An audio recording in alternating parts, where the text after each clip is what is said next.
Just mute when you are not presenting. Tom.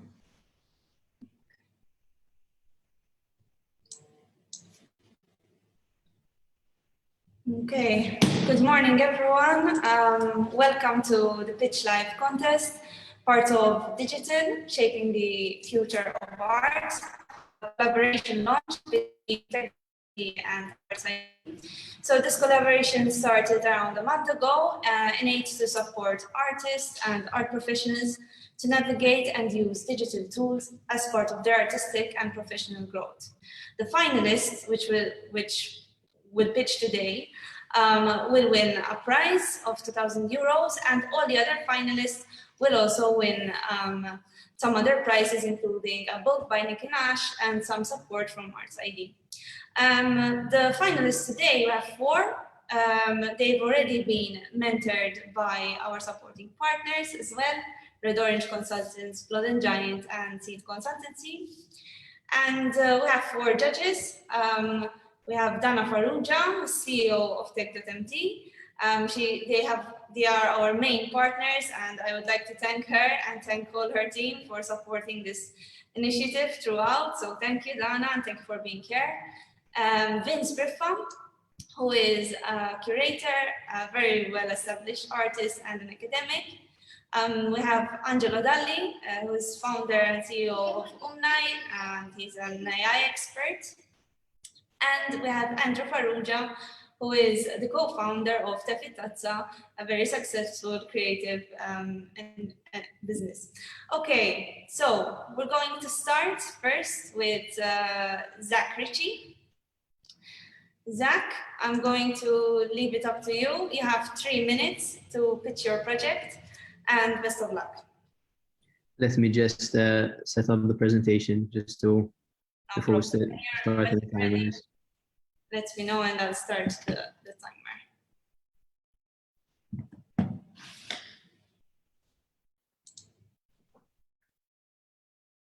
Just let me know it's being shared. Yes, it's shared. Go ahead. Okay, guys, shall we start? So I'm Zack Ritchie, and I'm a creative thinker, and I'm split into 3 main departments. I work in advertising, where I help other companies advertise themselves through visual communication. I also spend a lot of my time exploring curiosities called through characters called archipels, where I turn Maltese culture into cartoon characters. And over the past few months, I've also been exploring NFTs, non-fungible tokens, and supporting other creatives. Today, I'm here to speak about an idea that I would like to get funding for, that basically will allow artists to build a closer relationship to their collectors. And by doing that, using the blockchain, and mainly using the NFT Club platform, which was created a few months ago. To do that, I'd like to be a proof of concept to try it out, being as an artist, and create a coin or an NFT utility NFT. Which basically means there'll be 50 out of 50 registered on the blockchain using a platform called OpenSea. It's completely transparent and there's proof of ownership. What would happen once someone buys this token? They'd be able to redeem it for exclusive incentives, but not just when they buy it, but also when they hold it and when they sell it. And I will explain further. So if they buy it every month, they will be able to switch it for a limited edition print, limited edition t-shirt, NFTs, or mystery boxes, which is a collection of a few of them. If they hold this NFT token, they'd be able to get airdrops, meaning I will send free things every once so often, and they'll also have an exclusive drive to time lapses showing my process and working files of my daily drawings, just to kind of build a better relationship and add more value. They'll also be able to sell it at any point for Ether or fiat currency.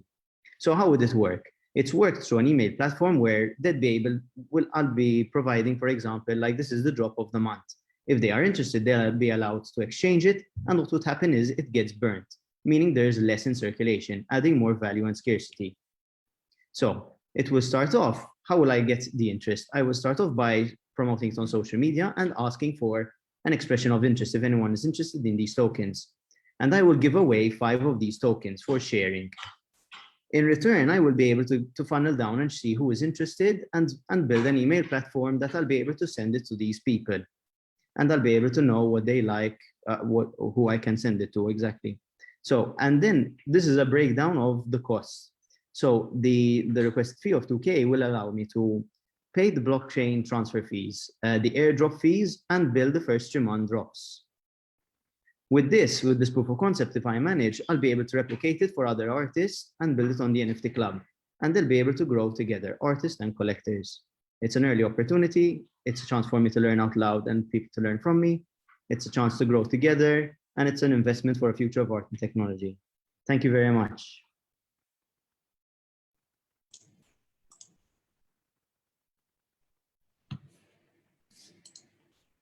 Sorry, guys, I really had to rush it since it's 3 minutes. That's okay. Zack, you can stop sharing your screen. Of course, of course. Thank you so much for that. So I will leave the floor up to the judges. We have 5 minutes of questions if you want to ask any questions at all before we move to the next participant. Any questions? I have one question for Zack. Can you hear me? Yes, I can hear you, Andrew. How do you plan on coordinating who is eligible for which prices and who owns it, etc.? So if I understood correctly, someone would buy the token, right, on OpenSea. Yes. And, yes. And then how would you coordinate who gets the airdrops, which ones get burned? How does the process start again once someone sells it to someone else? Would they be eligible for retrospective airdrops? How is that going to work? So how it works, since it's registered on the blockchain, they have an address. And once I have their address, I've kept it to a minimum of 50 people. So it's a bit more manageable. I will create an Excel sheet and I will input the addresses. And I will be notified of any burns and any changes since it's on the blockchain. And that way, since I have the address, I will be able to prove that this person owns this NFT. And if they do, once with the drops, they will be eligible to actually exchange it for an artwork or a print or a t-shirt. Okay. Did that answer your question? So when you decide to burn it, you'll get something exclusive. When you decide to keep it, you get an airdrop, like a file, a utility, let's say. Okay. Exactly. So there's value in selling it because you get something back of a higher value. There's value in holding it. So if you hold it besides the airdrops, you also get a drive exclusively limited to you by email only, where the artist, where the collector will be able to see the time lapses of the artist. They'll be able to get the working files. Maybe they're a student and they want to learn. So there's value in holding it also. Okay. Thank you. Zack. No problem.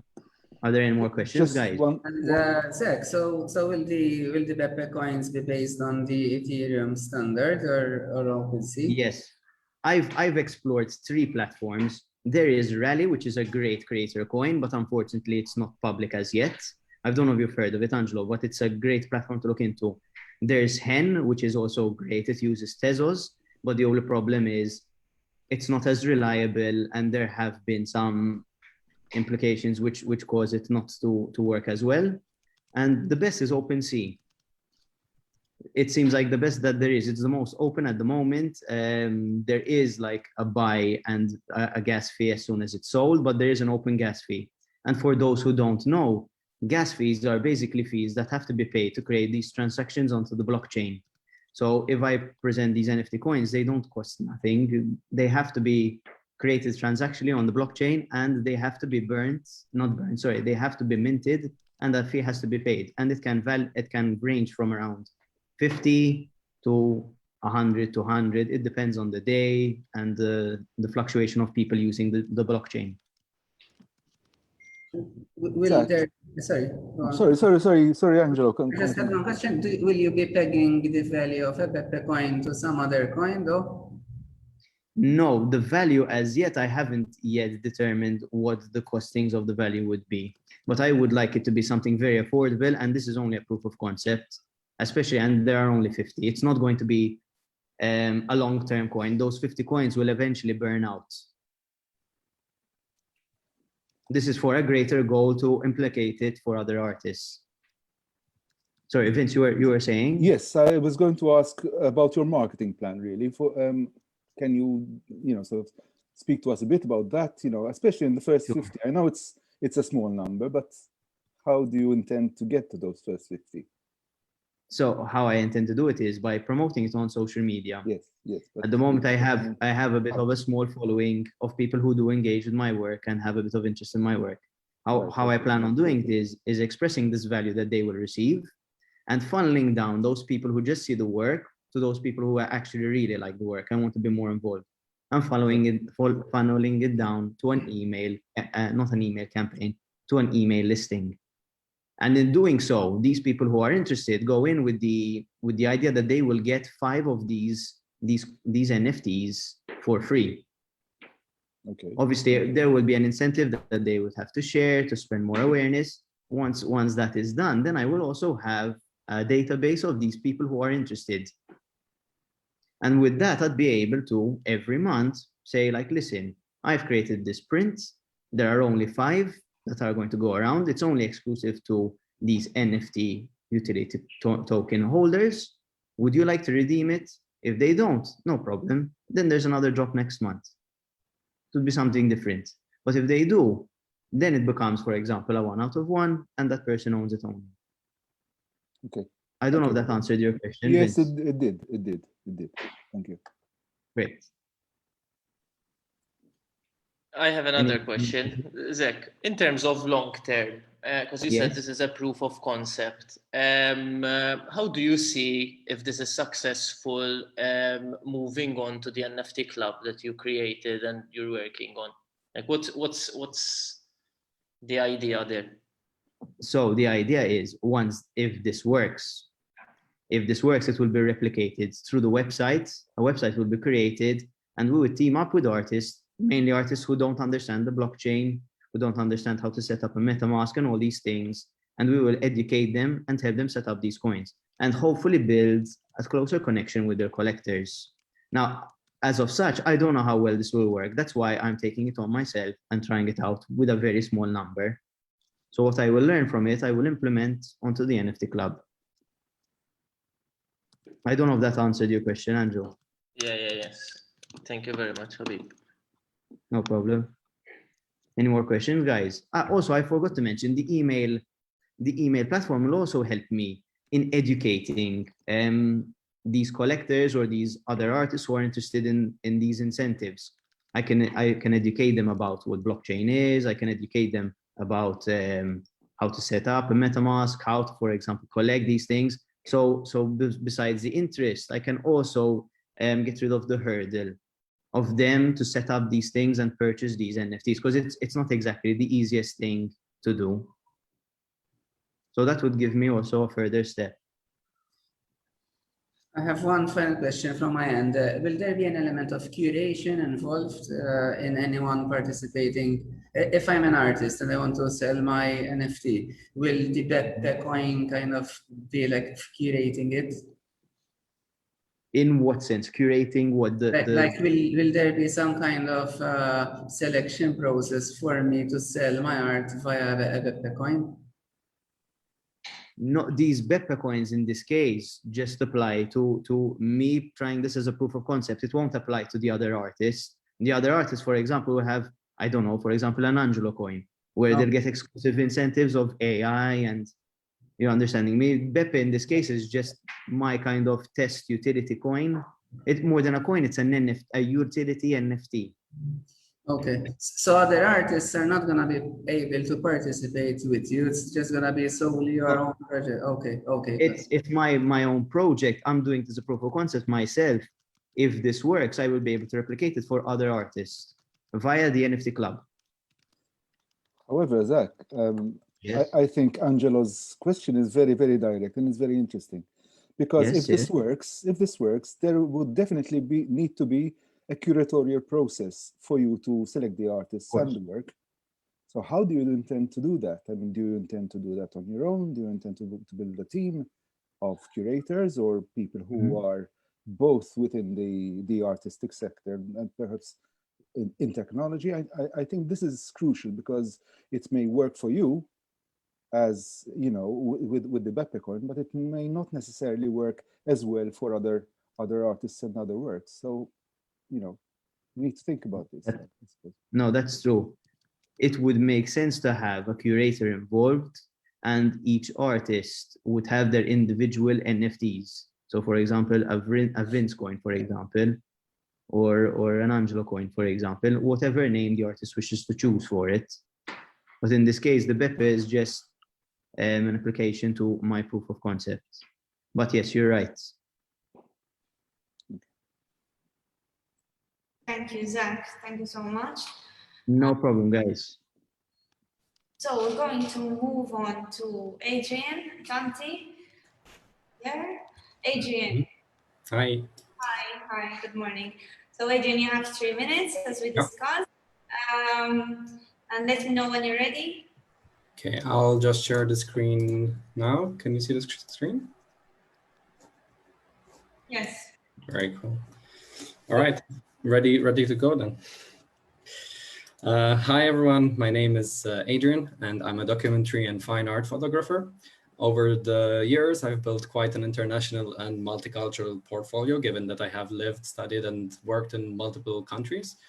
At the same time, however, I still call my portfolio a shy portfolio simply because while I've dedicated a lot of time and effort in learning the trade, I've so far always shied away from sharing it with the world. This shyness is one of two main reasons why my digital project is called Escapes. Firstly, I see this project as an escape from holding myself back from publishing my art. And secondly, this project took place last year when I decided to quit and escape the urban life of London and Malta and move to the middle of nowhere in Germany, being surrounded only by forests. So obviously, while Escapes has a lot of personal meaning to me, it is also very relevant to the audience in today's climate of lockdown and restrictions. And Escapes will be an online experience that will include a digital online exhibition, which will also include online meet and greet sessions on particular dates. The project will also be on my website's online store, where one can purchase signed fine art prints and also the book. All these different forms of media will share the same design style and communication flow. It's minimal but exquisitely presented photos that give the audience a sense of escape, adventure, and relief from everyday life. While the website and the online store are already set up, the project would use the funding from this competition for digital marketing. The marketing approach is threefold. At the top of the funnel, I plan to reach my audience through PR outreach with local news agencies. I'll also be delivering ads on Instagram and Facebook to audiences who are interested in fine arts and photography, while at the same time also targeting people on Google search for keywords related to art and art prints. The audience I'll be targeting are both locals in Malta, as well as locals in Germany, particularly the Lower Saxony region in which the project took place. The second stage is where I qualify the users from the previous marketing spend. At this point, I will be collecting contact details by requiring an email sign-up in order to view the entire digital exhibition, and also collecting emails via newsletter sign-ups. At the last stage of the marketing funnel, I will do what is called retargeting, and this means delivering communication to audiences who have shown heavy interest in the project. So delivering ads via Google, Facebook, and Instagram, as well as emails. On the right-hand side, you will see an example of an email retargeting plan where I will offer a discount code for art prints for people who have attended the online exhibition.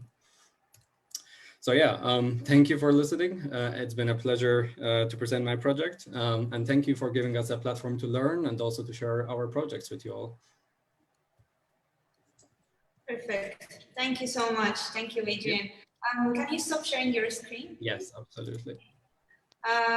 So time for questions. Please go ahead, anyone.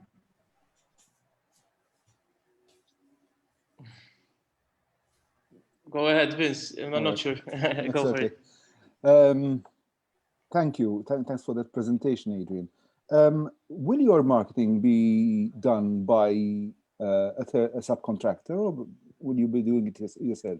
I will be doing myself. My full-time job is a marketing person. I'm doing marketing for with 2 million budget, so I will be doing it myself for this project. Okay, and why are you specifically targeting Malta and Lower Saxony, if I may ask.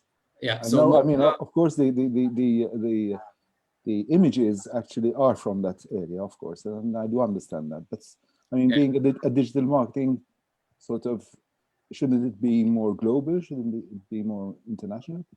Given that it's €2,000 where the budget is planned, you have to be a bit more focused in terms of like the targeting that you do. Yes. And the reason I chose these two places, Malta being the local place where I'm from and where I want to establish my photography and like in future terms as well. And also the Lower Saxony region also is because it's where the photos were actually taken, and the local people will be interested in getting something that represents their area. Okay, thank you. Thanks. So, hi, Adrian. My question is, have you ever run any of these digital campaigns for your work in the last 2 years? Because you mentioned 2 years, right? Yeah, so I have not, as I said in the beginning, like it's a very shy portfolio because I never dared to. So it's something that I'm pushing this year. And while I haven't done it for my art, I have done it for a lot of different projects for different companies. Okay.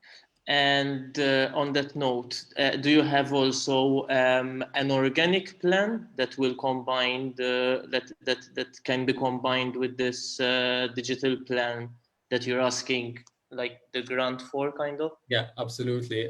What the reason I didn't mention it is because it's 3 minutes and it's I had to focus on the reason for the budget. But yeah, organically, the website is already set up, and it's set up in a way where it's very SEO friendly. So I'll be writing a lot of articles there and content. Secondly, then on my Instagram page, I'll be trying to be more active there and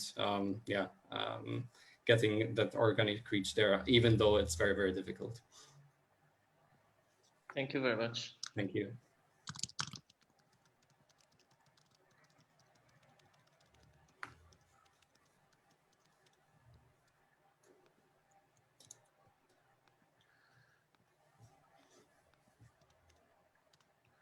So I have another question. What does success look like from your marketing strategy that you presented to us? What would you consider a success, and what would you consider your main KPIs for this? Yeah, I would say they're separated according to this part of the funnel. So at the very start, when I'm reaching audience, the KPI there is to get as many people in as possible with the lowest cost possible.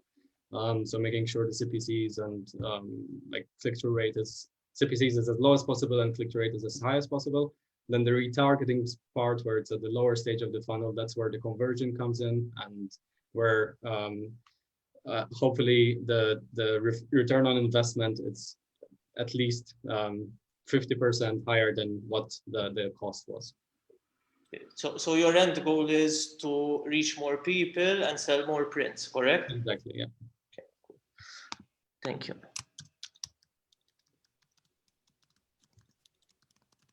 Adrian, have you shown these prints before, not online? No, I'm just curious. It's been purely online so far. Been purely online, okay. And what's the response up to now? Yeah, it's been very positive in terms of people I've shown it to.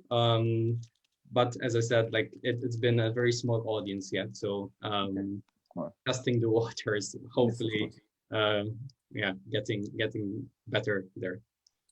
Understood. And on that note, because it's a very interesting question that Vince asked you, you mentioned as well an online exhibition, right? Yeah. What would the user experience and the journey of that exhibition look like as opposed to your online shop? Yep. And would you consider to have an offline exhibition to reach a different type of audience, right? That connects differently with an online print, let's say. Yeah, absolutely. I would say the offline exhibition would be the second stage after this. But obviously, a physical exhibition requires a lot of investment and money. So hopefully that would be a bit subsidized by the income generated by the first step of the project. So And the way that the online exhibition will work differently from a purely just a store is the visualization of everything. So I envision it from the very first thing is a video of me explaining the journey and explaining the story. And also I have a couple of videos that I can integrate as well as with the photos. And then the website itself is designed in a way that the store cannot allow you to design in a story way. So it will be a storified version of the store. And then obviously with each photo, there is an access to go to the store. Super, thank you. One last question from my side, Adrian. Yes. Can the 2,000 euros, if you win, be used better? I mean, in a sense, there are other platforms that you can look at, and there are collaborations with, more sort of established platforms that you can sell your work on. What do you think about this? Have you thought about it? Well, obviously, like what? Or differently rather than better, basically, What, is there like a platform in mind or something that you're particularly thinking of? Or no, well, as we all know, there are many platforms online that sell works of this kind. I don't know. I mean, I'm just asking if you've thought about it, basically. Yeah, for sure. I mean, like what I presented is what I thought is the best approach. But obviously there are other websites, as you say, where specifically for art, where you can sponsor the photos to become first. So that's something that definitely I consider. The issue that I have there is that you're then stuck with a platform that you cannot control. So what I prefer is to have everything directed to my website, directed to my email addresses, where I can communicate directly to the people, the audience that I want to make a connection with. Whereas with platforms, say Etsy or any art platform, you're somehow, the connection is with that platform itself. It's not with me. So that's why I think for the start, I'll focus on that. But it's somehow also, it's a good point that like a share of the budget should go there as well.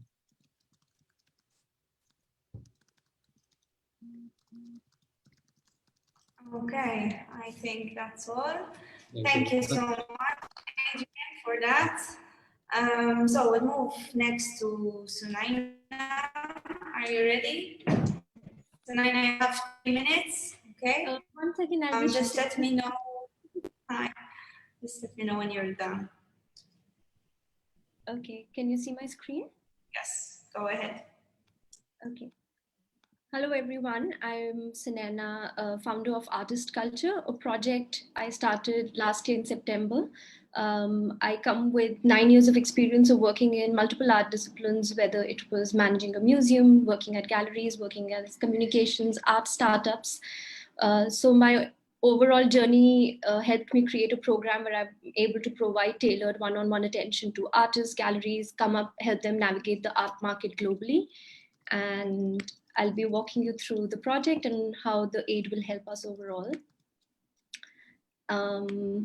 So basically what we do is we work with artists and we provide any kind of cultural exposure through networking, where we might even introduce, for example, we're trying to work with a Turkish artist, introduce him to the European market through exhibitions or through new collectors, or even hosting exhibitions where we bring together a lot of artists. For example, for the first time, we have a Maltese artist participating in a digital exhibition we're hosting currently in collaboration with a YCOM company called Labs.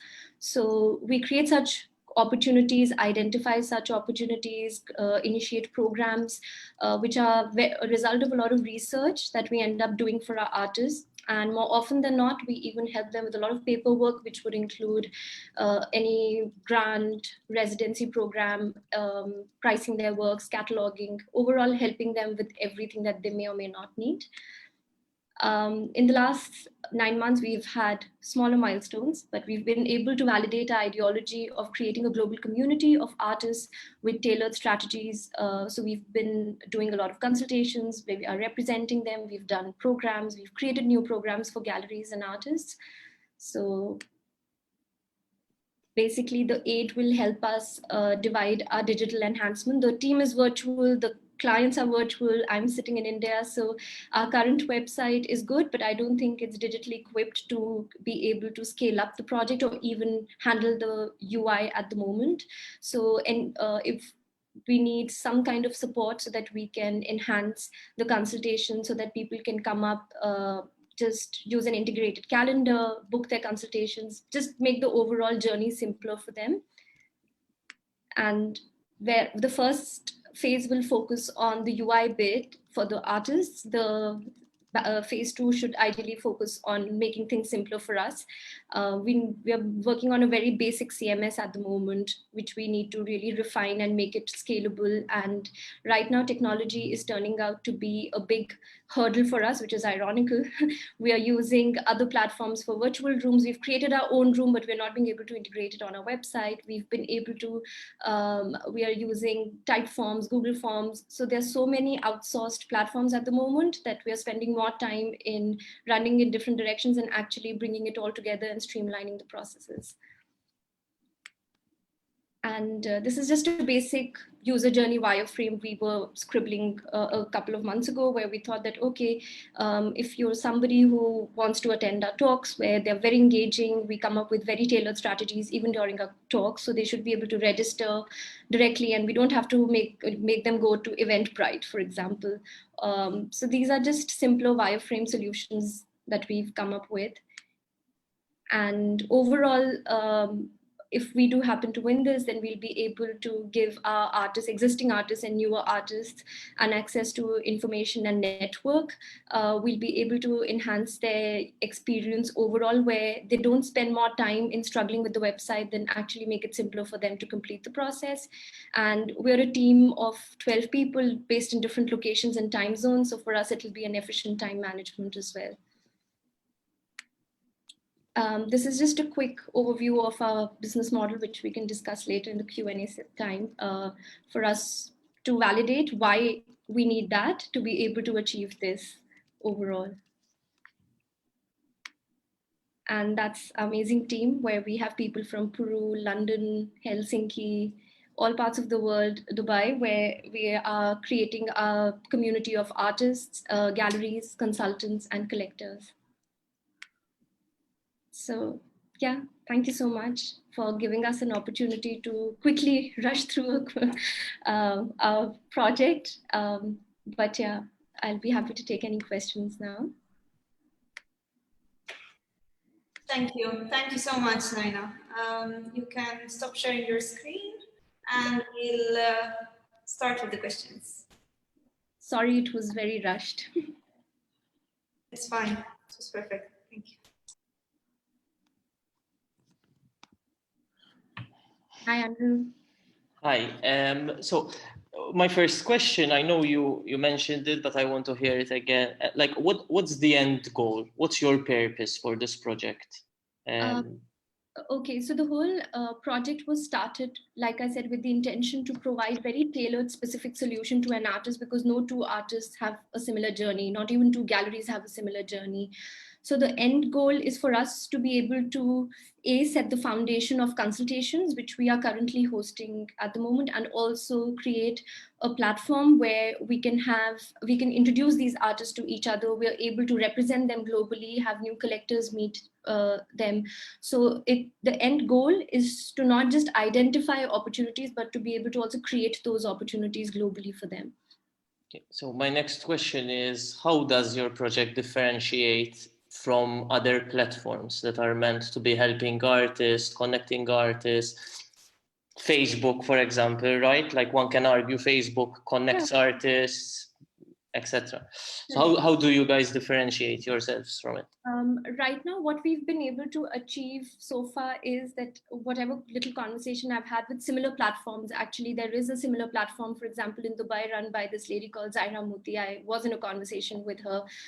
There's another company that has a very relevant Facebook presence as well.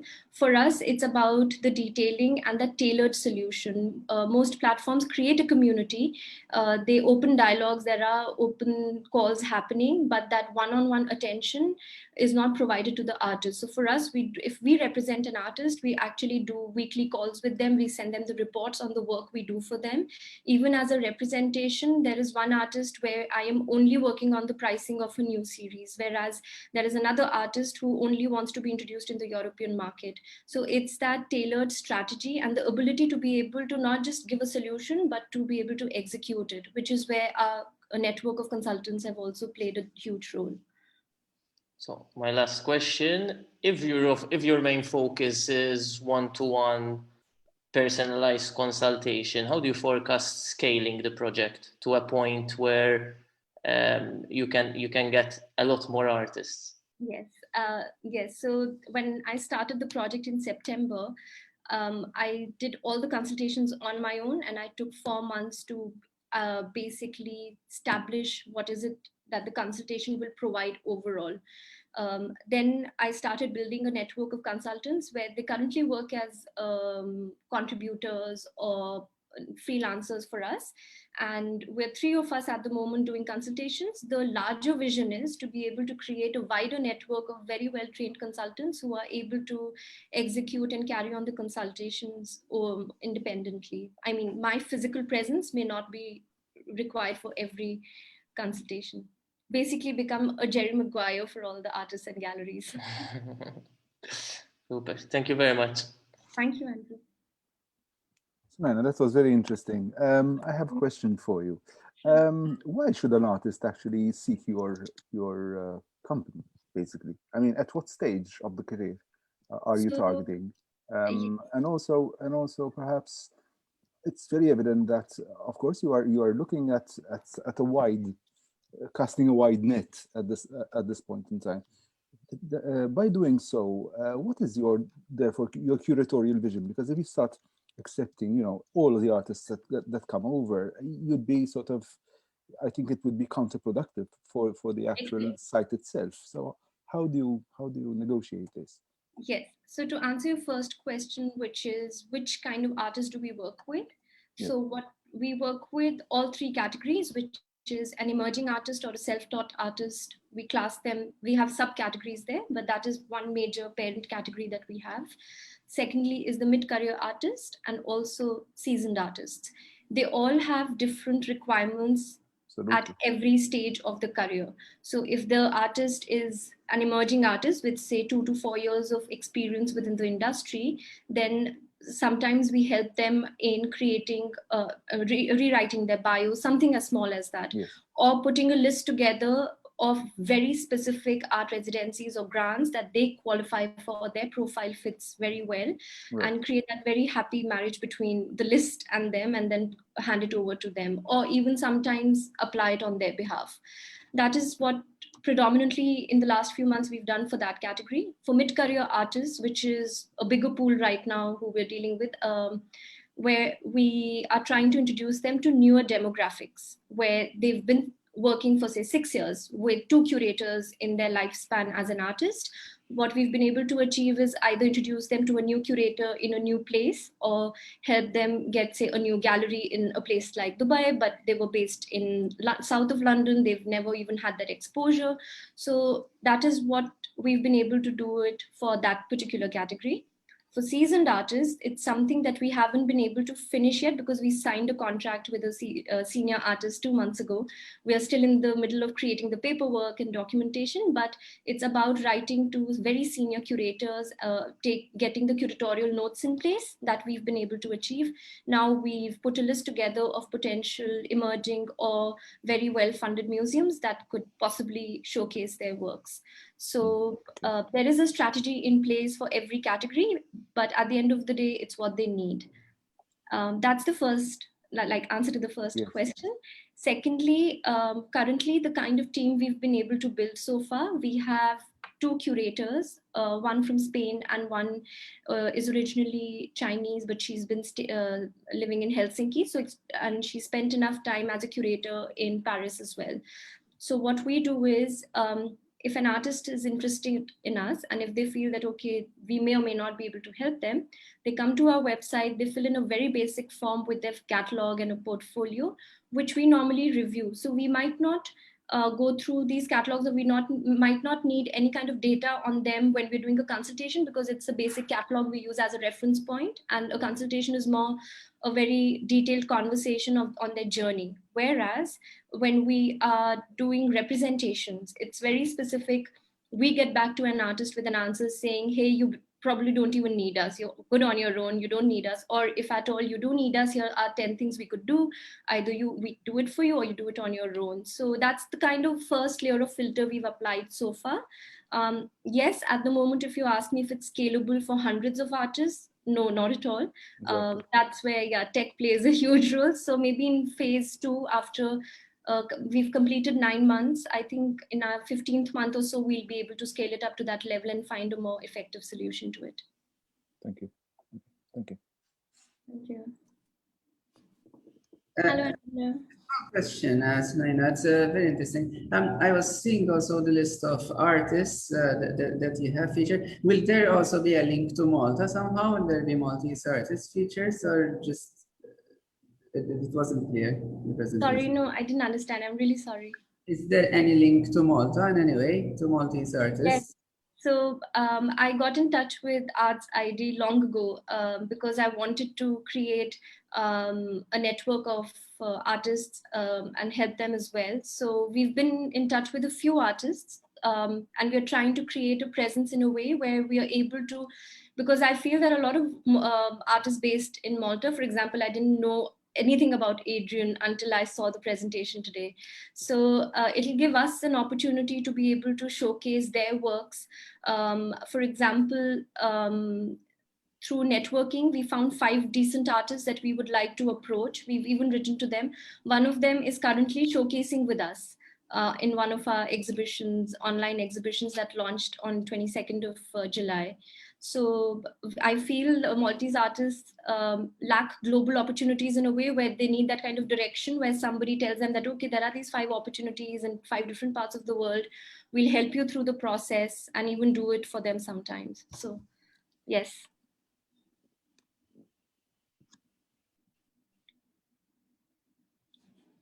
Any more questions? Okay, thank you. Thank you so much. Right, so last but not least, Marta, are you here? Hi, hello everyone. I'm going to share my screen. Yes, please. Oops. Okay, go for it. Right. Hello everyone, I'm Marta, I'm 21, and I've been living and studying in Malta for the past 7 years before moving to London, where I'm studying interaction design arts at the University of Arts in London. In my university course, I'm learning how to use external inputs to control visuals. For example, my latest installation reacts to the fluctuations in ambient light outside of the room where the work is exhibited, and by doing so, creates a live digital sunset. My first ever interactive work from when I was studying at junior college in Malta was installed in St. Julian's and reacted to passengers that were walking past my vertical garden by playing the sounds of birds singing. I've always thought of nature as a powerful tool for universal communication to use in my work. And because of this interest, in September, I will be writing my dissertation on Cyborg Botany, where I will be investigating whether plants could replace electrical devices in their function as sensors. Just like all other organisms, in fact, plants generate small electrical signals as response to external stimuli. Each plant has a different physiology, meaning some will be better at monitoring specific parameters rather than others. However, on a more general note, the cells and tissues of plants become excited under the influence of environmental factors such as changes in light or in temperature or the presence of other organisms. Through all of these processes, electrons are released. By inserting an electrode in the soil and connecting it to an Arduino, I'll be able to amplify the plant sensing capabilities and use this data as input to trigger visual outputs. Moreover, this is a zero emission process, unlike with the use of silicon sensors, which are pollutants when produced and when must be disposed of. In order to carry out this research, I'll need to invest in all of the equipment needed, such as electrodes and Arduinos and softwares for physical computing, with which I already have experience working with, while also further learning about how to record, analyze, and interpret experimental data that I'll be collecting from the plants through an online course that I'd also like to invest in. More digital equipment, such as projectors or speaker, will be eventually needed for the setup of a final design along the lines of an electromagnetic garden, with which I will end my dissertation.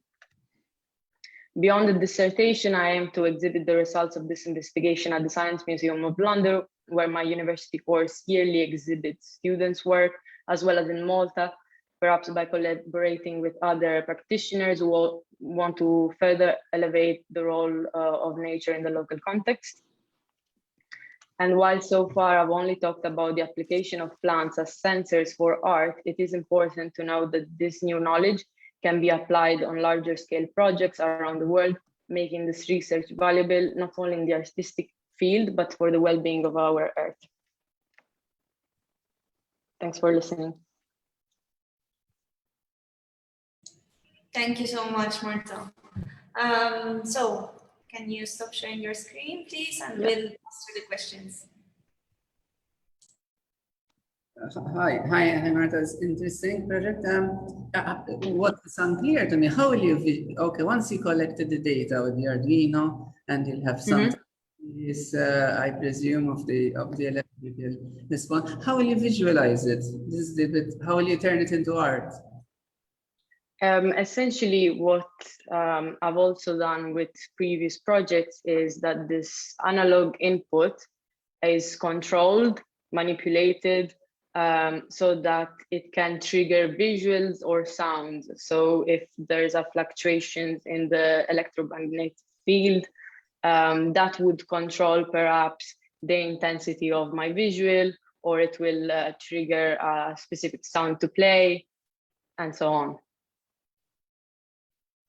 But do you have like examples of, have you done this already? Are you going to use?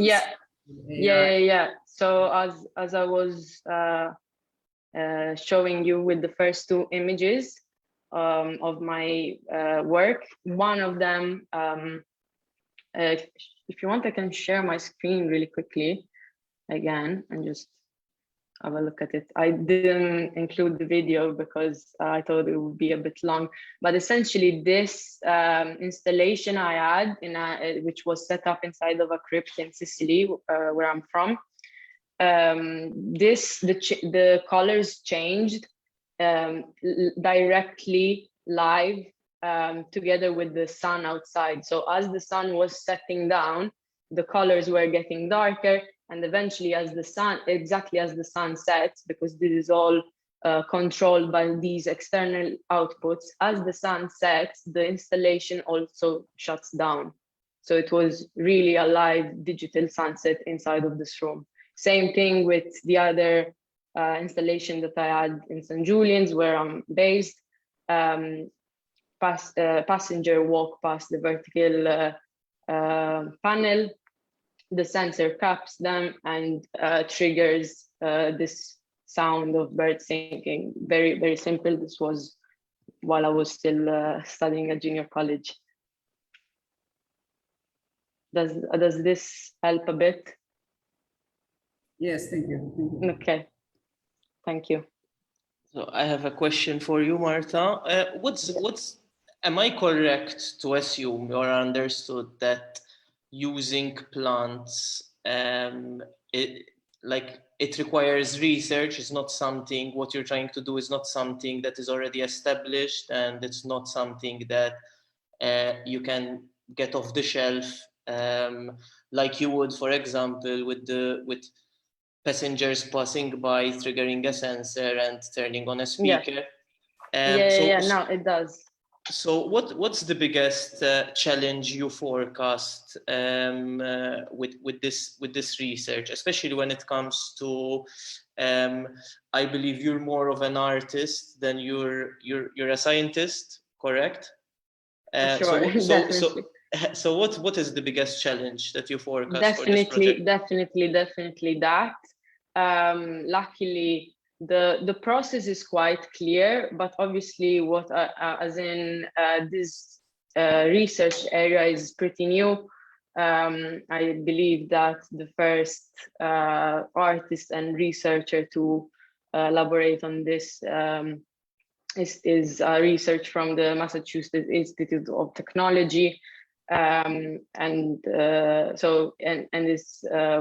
hybrid plant called LO1, a very interesting project, was published in 2019. So very, very new area. However, the process is quite clear in the sense that it is once you place the electrode in the soil, that is going for sure to collect this data for you. What is going to be challenging is the analyzing and interpreting this data. And what I'm also very interested in, and I think is a bit of a difference between what I want to do with my research and what other researchers have already done, is I want to focus on the different plants that I can use for specific artworks. So specifically target plants that are more sensible to touch for me to take advantage of that input and whatsoever. So definitely that is a challenge which I plan to again tackle through. There's a short online course offered by the Open University, which specifically is going to speak about plant physiology and how to analyze, interpret this experimental data. That is the biggest challenge for sure. The rest, controlling and manipulating the data, again, I have already some experience with, and that I can get full support from my university as well. Thank you. And a follow-up question on that. If you manage to achieve and beat all the biggest challenges as an artist, what's your vision for your end goal, your end execution? What would the art look like from this? Do you have a vision for that? I do. Obviously, it's very broad, and I'm trying not to limit myself because it's such an early stage. I didn't even start this research, but I would love for this to look like an electromagnetic interactive ecosystem where again, we focus on the changes in light and temperature, or the presence of other organisms like bees, or human interactions with the plants. So a bit of an interactive ecosystem. Does that answer? Yes, that's very interesting. Okay, thank you. Marta, very interesting presentation. I have a couple of questions for you. First of all, I wonder, are you collaborating with any scientist at the moment, any botanist? Not at the moment. Entity? No, not at the moment. Again, this research that I'm going to start will be for my dissertation in September. However, I've already looked at a couple of people I could contact. There's a professor at the University of Catania. His name is Marco Trigona. He recently got awarded for a very similar concept. He's working with electrodes that light up bulbs. So perhaps if you have any suggestions of Maltese researchers, please forward them to me. I would forward them to you later on. Yes, please. So if I get you correctly, if you do win this competition, you'll be using the money to buy equipment, basically. Yeah, it's equipment. It's for the publication, and for sure for the Open University course that will allow me to get a bit of further info on how to work with plants. Okay, all right. Thank you. Thanks. Thank you.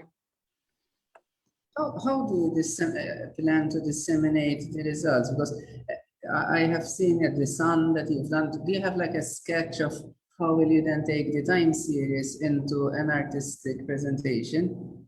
Is there some plan Could for you it? come again? I didn't really understand, sorry. Once you have the data from the plant, that I understand very well, that bit from being a science background myself. Once you've done that, how will you interpret it into art? This is what is unclear, because there was the previous project, but what are you going to do with the plant data? Is there gonna be a video showing people interacting with the plants and some sound plays, some visual appears? It's unclear to. Okay, so again, I didn't, I'm not pushing myself to have a final vision for this yet, but what I've thought of already is that perhaps there's this a series of plants together that form up a garden, right? And I can allow people, the audience, to walk into this garden and perhaps play with they'll be able to control the light of the room, right? And as they control the light inside of the room, they are changing the environment of the plant, which will react. The fluctuation in their electric field will variate, right? And perhaps there's a projection that will change, or the plants will have speakers in between them, and the music will change. It will go from higher pitch to a lower pitch as the audience changes and interacts with the environment inside of the room. Another idea could be that perhaps the audience is invited to directly touch the plants. Again, that creates a fluctuation in the electric field, and this projection, the color in the room changes. Does that help? Yes. Okay, thank you. Martin, last question from me. Have you thought about virtually connecting your projects, out there on the internet? Because it's obviously it's very rooted in presence, in obviously doing something in the space. Have you thought about getting further reach through the internet? You mean having the audience work through? Okay. I the audience can work remotely. That, to be honest. The audience can actually interact remotely, but also that's very interesting. But also the audience, the people who are there interacting can actually, you can have feeds of what's happening, remotely as well. So, I think this is a very important. No, that's very interesting. Area. Yes. No, I hadn't thought about this as yet. Okay. Thank you. Thank you.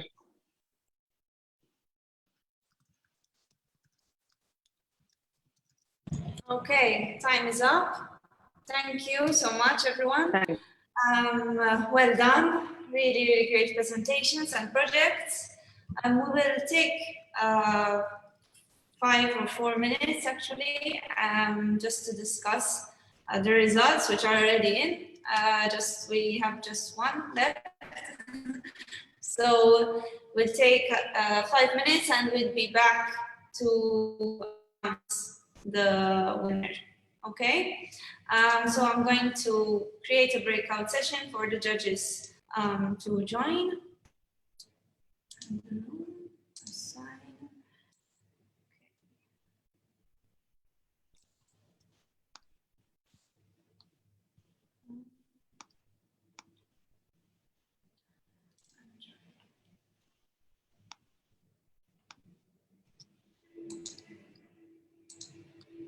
Okay, did you receive the room?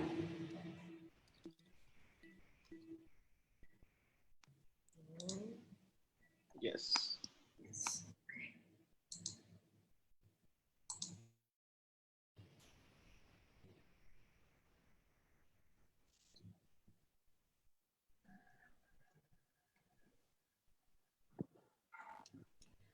Okay, we are back. All right. So we had a very interesting discussion. We just on the points that were given before I start announcing all the finalists and their placing and the final winner. I would like to encourage you all to pursue all your projects, all your dreams. We had over 38 participants, so the fact that you are here today, there is a reason to that.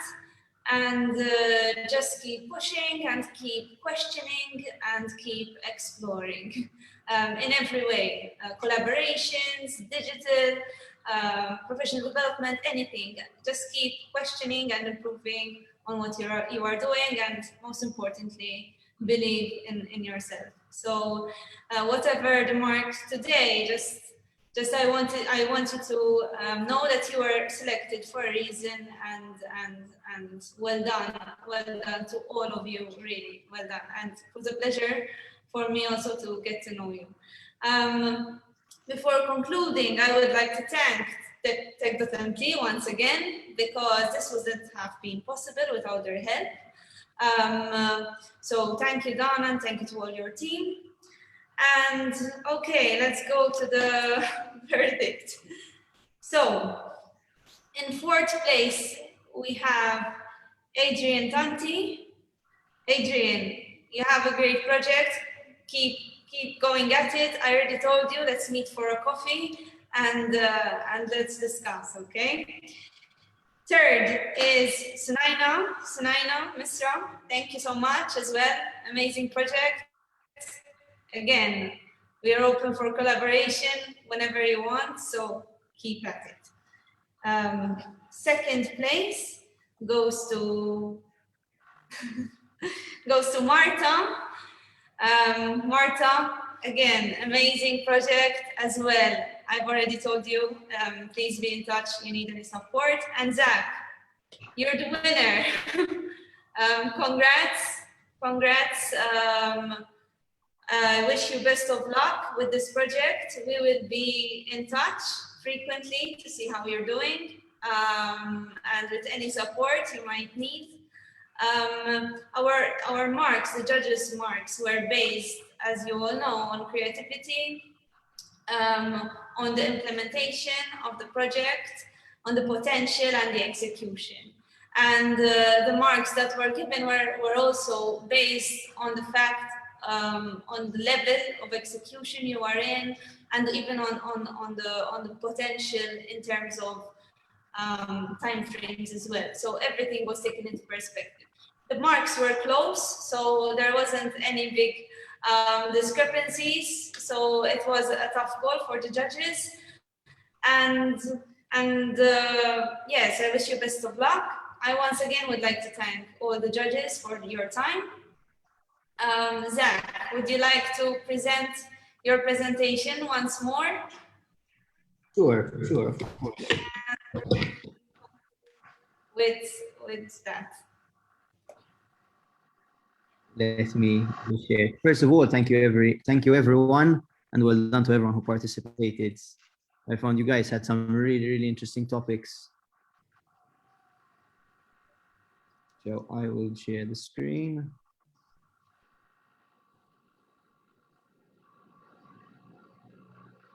Is it live? Is it showing? Yes, it is. Thank you, Zack. Go for it. Okay, great. So hi, I'm Zack Ritchie. I'm a creative thinker.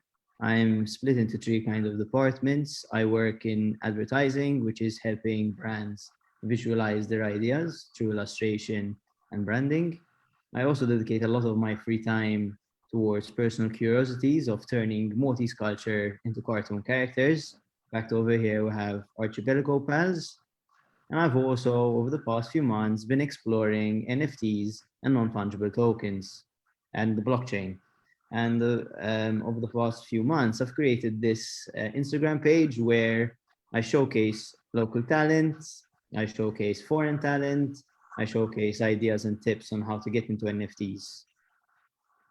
My proposal over here was to try and get artists closer to collectors and through the blockchain, mainly using the platform called NFT Club. To do that, first I'd need to see if I can do that myself by being a proof of concept, by creating an NFT, a utility NFT, which let's say is Beppe, the Beppe coin, who is a character that I always draw. So by holding this Beppe coin, firstly, there'll be 50 out of 50 in circulation. They'll be registered on the blockchain. And for those who don't know what that means is, it's completely transparent. It's a ledger where anyone can come and see it. It's linked to, it's pegged to an address and people can openly see it using the platform called OpenSea. So what happens if you buy this NFT? You'd be able to redeem it for exclusive incentives. You can, by buying, there's value in buying, holding, and selling.